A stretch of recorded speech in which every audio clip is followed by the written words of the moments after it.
How many of you grew up the way I did, not wealthy?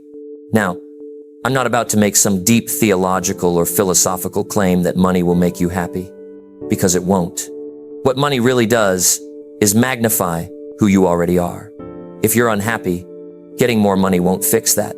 It'll just make you a much unhappier person.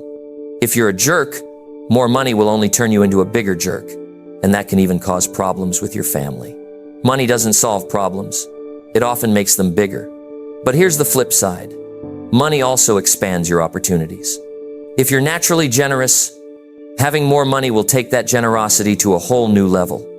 You might even become a philanthropist, someone who gives freely and has a blast doing it. That's when you've truly found the most joy money can bring. We live in a world of cause and effect. You reap what you sow. So if you're planting bad seeds, don't expect a good harvest. I've been there myself. Just like you wouldn't plant corn and expect beans to grow, what you put into your life is exactly what you'll get back. What you invest in yourself and your actions will shape your future. Let's talk about the 5 fundamental principles that guarantee wealth, not overnight, not by luck, but through discipline and time. These 5 things aren't theories or secrets of the rich. They're simple, practical steps that, if followed consistently for 10 or 15 years, will build wealth 100% of the time. No exceptions. I'm not talking about getting rich quick. Life happens. Accidents, illnesses, job losses. But regardless of circumstances, if you're working and you live by these 5 principles, you will build a solid level of wealth. And it all starts with the first step, the foundation of everything: a budget. Get on a budget. A budget isn't a punishment. It's a plan for freedom. You need a written plan on paper, on purpose, before the month begins. Every single month. Think about it this way. If you worked for a company called You, Incorporated, and you managed money for You, Incorporated the way you manage your personal money right now, would you fire yourself? Exactly. Most people drift through life financially because they never take control. They don't track their spending. They don't set limits. They just hope it all works out. Hope is not a strategy. Here's the truth you can decide today to change. Right now, you don't need permission. You don't need a degree. You just need a decision. Grab a notebook, open a budgeting app, or go to a free tool like everydollar.com. Start assigning every dollar a job before it's spent. Tell your money where to go instead of wondering where it went. Because if you keep doing what you've been doing, you'll keep getting what you've been getting. Budgeting is where it all begins. It's the moment you stop being a passenger and become the driver of your financial future. When you master this first step, the other 4 principles fall into place naturally: saving, eliminating debt, investing wisely, and giving generously. But it all starts here. Decide today to take control. Your future wealth is waiting. It's just one decision away. The second principle to building wealth is simple, but it's also the one most people try to ignore. You have to get out of debt. Now, you probably saw this one coming. Because let's be real, as long as you owe someone money, you're not free. The Bible says it clearly. The borrower is slave to the lender. And that's not just poetry, that's reality. Think about this for a second. Your most powerful wealth-building tool isn't crypto, real estate, or some secret investment strategy. It's your income. But when your income is tied up in debt payments, you're handing your power away. Every month, you're working hard only to make someone else rich. Let's take the most common example: car payments. According to recent data, the average car payment today is right around $500 a month. Now here's the shocking part. If you took that same $500 and invested it from age 30 to 70 inches, a decent growth stock mutual fund, you'd have over $5.6 million. That's what a car payment costs you, not just money, but opportunity. So, who's getting rich? General Motors, Toyota, Ford, not you. Meanwhile, you're driving a car that's losing value every day, wondering why your kid's college fund isn't growing. We've normalized debt so much that people start believing it's just part of life. Oh, you'll always have a car payment. No one can live without a credit card.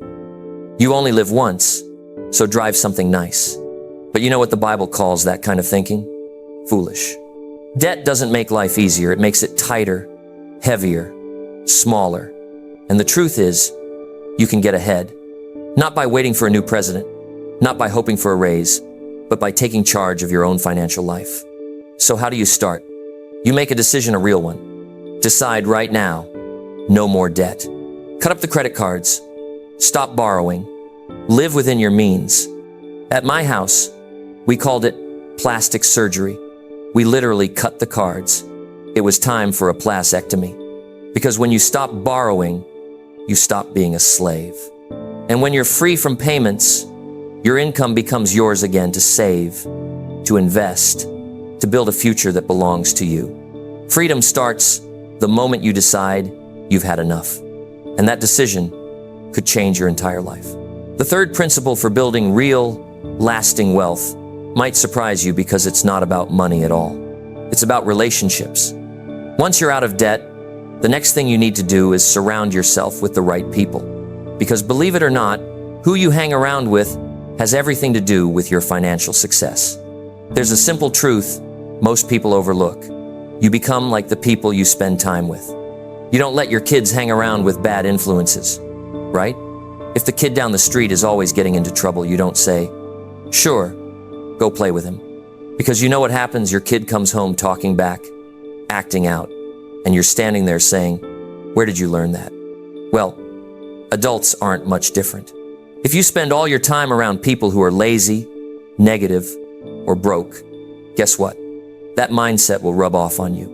But if you surround yourself with people who are driven, wise, and focused, that energy starts to pull you upward. There's an old saying by Charlie Tremendous Jones. 5 years from now, you'll be the same person you are today, except for the books you read and the people you meet. That's not just motivational talk, it's backed by data. Studies show that your income tends to end up within 10-20% of the average of your 10 closest friends. Why? Because you develop the same habits, the same mindset, the same daily routines. So if everyone around you is living paycheck to paycheck, complaining about how unfair life is, and waiting for someone else to fix their problems, you're going to pick up those same patterns. But if you start hanging around people who talk about goals, growth, business ideas, books, and faith, that becomes your new normal. Now, this doesn't mean you cut people out of your life or act superior. It just means your inner circle, the people you spend the most time with, should be people you want to be like. Let me give you a personal example. When my daughters were teenagers, I told them, "You're not dating someone who needs to be rescued. You're not going to fix little Johnny, the troublemaker." If a boy came to our house and honked from the driveway, I told them, "Unless you're delivering pizza, you better come inside." And when he did, he'd find me cleaning my gun at the kitchen table, purely symbolic. Of course, my daughters used to say, "Dad, the boys are scared of you." And I'd say, "Good, that keeps away two types you don't want, jerks and wimps. Because if you can keep both of those away, you'll have a much better chance at finding someone strong, kind, and dependable." Guess what? They did. Both my daughters married amazing men, not by accident, but by choice. And it's the same with your friends, your mentors, your business partners. Choose carefully, because your circle determines your direction. If you want to grow financially, personally, spiritually, then you need to start spending time with people who are already where you want to be. Your environment is shaping you every single day, so make sure it's shaping you upward. The fourth principle of building wealth is simple, but it's one that separates the wise from the foolish. Save and invest. Proverbs says, "In the house of the wise are stores of choice food and oil." In ancient times, oil was a symbol of wealth, a medium of exchange. If you had oil stored up, you were ready to do business. It meant you were prepared. Back then, there were only two classes of people, the poor and the rich. Most lived day to day, eating basic food like bread, olives, and maybe a bit of fish. But the wealthy had abundance, fine food, spices, choice meats. So when scripture says stores of choice food and oil, it's really saying, wise people save money. Foolish people spend everything they make. That hits hard, doesn't it? Because most of us have been that fool at one point. I know I have. But here's the good news. You can decide to stop today. Saving money isn't just about numbers, it's about wisdom and peace of mind. Start by saving for emergencies. Grandma used to say, "Save for a rainy day." And she was right, because it's going to rain. Your car will break down. You might lose your job. Life will throw you a curveball. That's not negativity, that's reality. I'm positive it's going to rain. And when it does, your emergency fund becomes your umbrella. Next, you save and invest so you can retire with dignity. Don't rely on the government or anyone else to take care of you. They can barely manage their own money. Do you really want to trust them with yours? There's no cavalry coming. No miracle checks in the mail. You are your own rescue plan. And that's not bad news, that's great news. Because it means you're in control. Here's the truth. I've made money under every political party. I've lost money under every political party.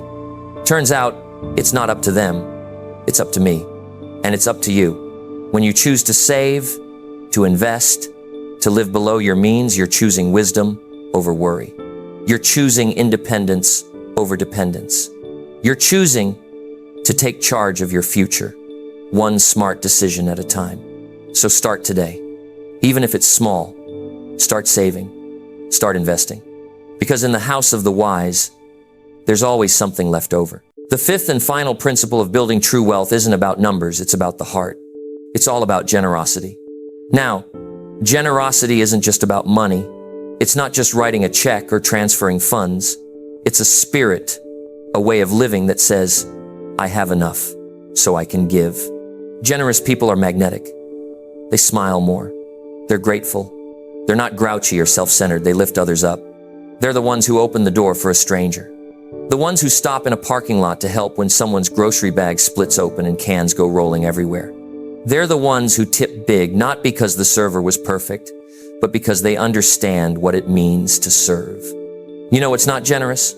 Parking your $100,000 car and handing the valet $3. Come on, that's not generosity. That's embarrassment. Be the person who takes care of the people around you. That valet working in the heat and rain, he's hustling.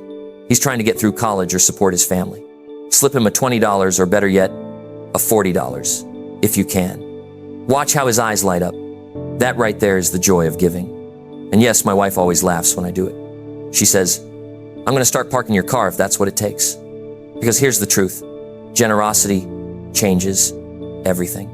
It softens your heart, lifts your spirit, and deepens your purpose. But it's hard to be generous when you're broke. It's hard to give when you're drowning in debt, living paycheck to paycheck, or hanging around people who think scarcity is normal. That's why the other 4 principles matter, so that when you reach this stage, you can give freely. Because when you live with a generous spirit, you don't just change your bank account, you change your life. You change your family. You change your legacy. And it starts with one decision: to be a giver. You can decide today to be that person, the one who gives more than expected, who helps without being asked, who blesses others because they can. This isn't just about wealth. It's about freedom. Freedom from fear, freedom from greed, freedom to live with joy and purpose. So choose generosity. Choose to give. Because when you do, everything changes. Your sorrows become lighter. Your joys become higher. And your impact echoes for generations to come. And when you finally move this money thing into place, when you budget, get out of debt, choose your circle wisely, save and invest, and live generously, you remove the weight that's been holding you down. That's when true wealth begins, not just in your wallet, but in your soul.